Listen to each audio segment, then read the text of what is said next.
प्रमद बर' बिथाङा जे नोंथांमोननि एनडिबिनि माखासे समस्याफ्रा माबोरै जाखो आं दिनै जेबो मोनथिया, एनडिबिनि खामानिफोरखौ आं जेबो मोनथिया, बेफोरखौ दिनै गबिन्द आरो फेरेंगामनासो मावनांगौ होननानै बुंदोंमोन। खुलुमबाय लोगोफोर, नोंथांमोननि सिगाङाव आङो मोनसे मोजां आपडेट लानानै फैलायबाय। बे आपडेटआनो जाहैबाय बिथां प्रमद बर' सारा बिथां डक्टर हेमन्त सारजों लोगो जानानै जोंनि बर' हारिनि मोनसे एनडिबिफोरनि खामानि मावनायखौ जेबो नुनो मोनाखै, बेनि थाखाय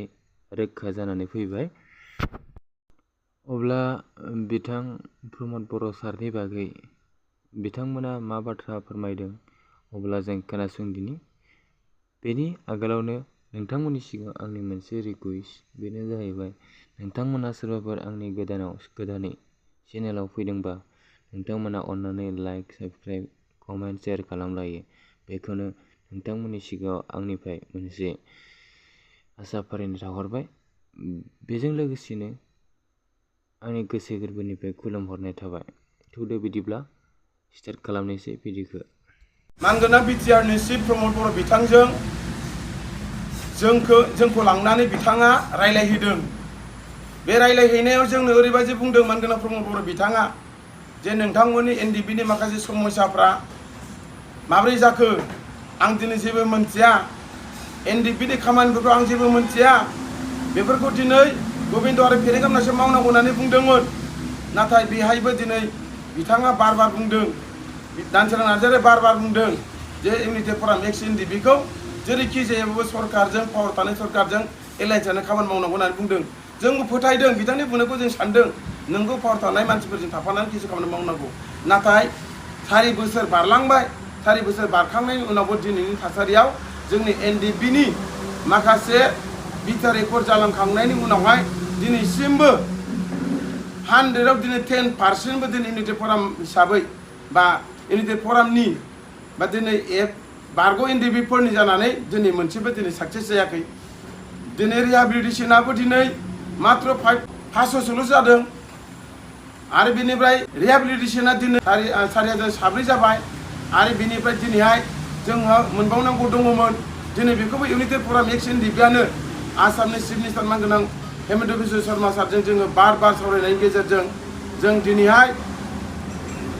678 बे केडार्सफोरनि थाखाय जों रिहाबिलिटेसनखौ जों होनो थाखाय दिनै रेडि जानो थांगासिनो। बे खोथाखौ जोंनो मानगोनां डक्टर हेमन्त बिश्व शर्मा सारा दिनै थांनाय 21 तारिखआवसो, सेप्तेम्बर 21 तारिखआवसो सावरायनायाव जोंनो बेखिनिखौ खोथाखौ होदों। दिनै बेनिखायनो दिनै जोङो हेमन्त बिश्व शर्मा आसामनि सिएम मानगोनां बिथांखौ जोङो इउनिटि फराम एक्स एनडिबिनिफ्राय जोङो धन्यबाद होदों। आरो दिनैहाय दानसोरां नार्जारिनि जेनोखि जोंनि जों मैयानि गावनि प्रेस रिलिजआव होनाय मा होनो रिजन बिनाय, जे जाहोन बिनाय, दिनै बेफोरनि कमप्लिटलि जाहोना बेनो जे दिनैहाय बिथाङा सरकारजों थाफानानै गावल' सुबिदा लानानै थाखा फैसा लानानै दिनै इउनिटि फराम एक्स एनडिबिखौ ब्लेकमेलिं खालामदों। आरो मोनसे खोथाखौ बुंदों, दाख्लै भुटाननिफ्राय 6 जन बर'नाय, बे 6 जन बर'नायखौबो दिनैहाय बिथाङा हारसिं नाम लानो नागिरदों। नाथाय बे नङा,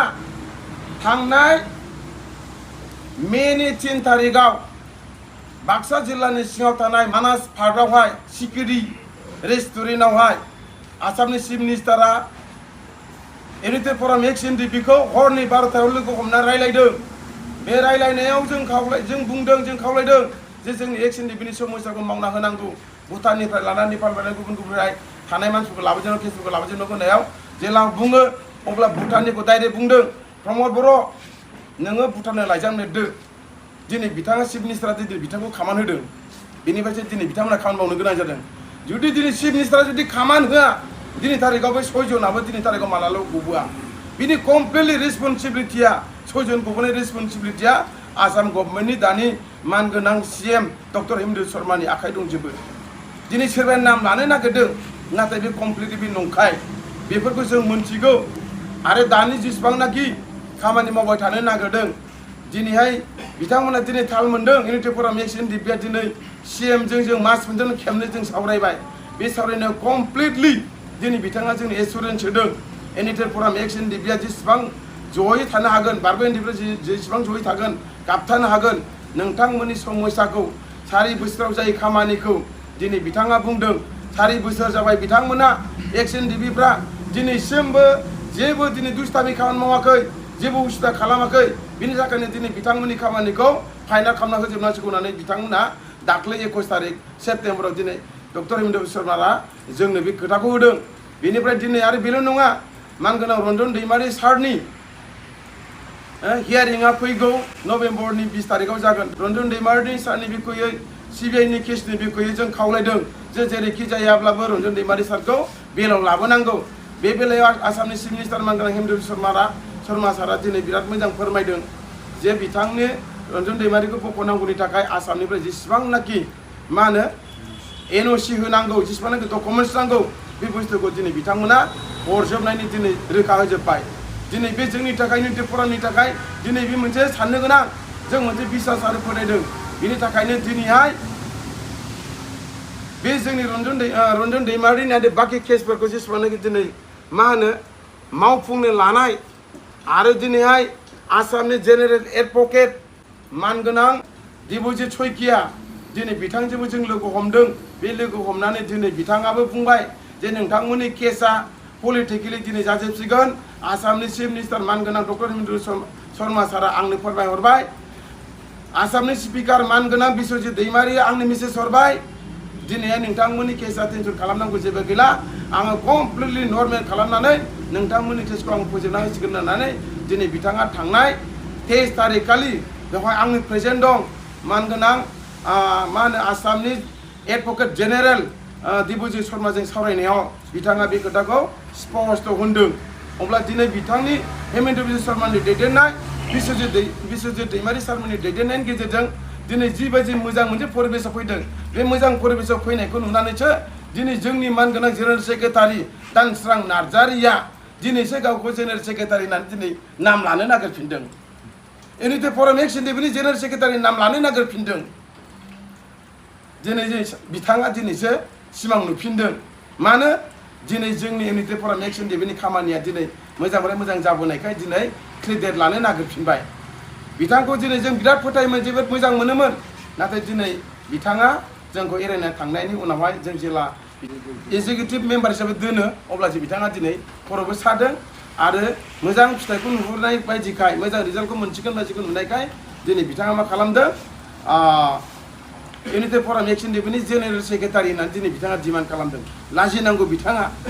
इउनिटि फरामनि जुदि जेनेरेल सेक्रेटारिब्ला इउनिटि फराम एक्स एनडिपिनि मुंख्लं सानाव 32थि मुंख्लं सानाव गुफुराव मानो नुजाथिनो हायाखै बिलाय उदालगुरियाव मानो थाया बिलाय साननो गोनां लाजिनांगौ बाथ्रा बिथाङा बेनिखायनो दिनै नोंथांखौ जों स्पष्ट होदों नोंथाङा दिनै साननो थाखाय सम दं बुजिनो थाखाय सम दं नोंथाङा जुदि गोसोखौ जुदि क्लियार बा साफाब्ला नोंथाङा जोंजों फैनानै मोजाङैनो ज' फैनानै बाहागो लानानै मावफैफिननो हागोन बेखौ जों वेलकाम खालामगोन बेनिखायनो दिनै नोंथाङा जायखि जेरावखि थाया नोंथाङा सोरनिबा मा होनो थाखा फैसानि जुदि बेन्दोङाव माख्रायाव जुदि नांथारदोंब्ला बे नोंथांनि थाखा फैसानि माख्राया बे अराय समनि थाखाय सान्थि नङा बियो नोंथाङा नोंथांनि लोगो 54 जन सेन्ट्रेल जेलाव थानाय लोगोफोरखौ नोंथाङा गोसोखां बेखौ गोसोखांनानै दिनै नोंथांनि इउनिटि फराम दादोंमोन नाथाय दिनै नोंथांनि इउनिटि फराम दानाया दिनै मिसा थाखा फैसानि माख्रा बेन्दोङावसो नांथानानै दिनै नोंथाङा गोजोम हैदों मेनि 7 तारिखआव एमपि इलेक्सन जादों बे एमपि इलेक्सननि सिगाङावबो जोङो इउनिटि फराम एक्स एनडिपिनिफ्राय जोङो मोनसे साइलेन्ट जानानै थानो होननानै जोङो मोनसे थिरांथा लादोंमोन बे बलामगुरि ग्रेप्टार फार्म हाउसआव नाथाय बिथाङा बे मिथिङाव बाहागो लायाखै आरोबाव जोङो गुबुन मिथिङावबो जोङो रायज्लायबाय थादोंमोन बेयावबो बिथाङा बाहागो लायाखै नाथाय जों जेला इउनिटि फरामा जेला जोङो साइलेन्ट थादों एमपि इलेक्सनाव नाथाय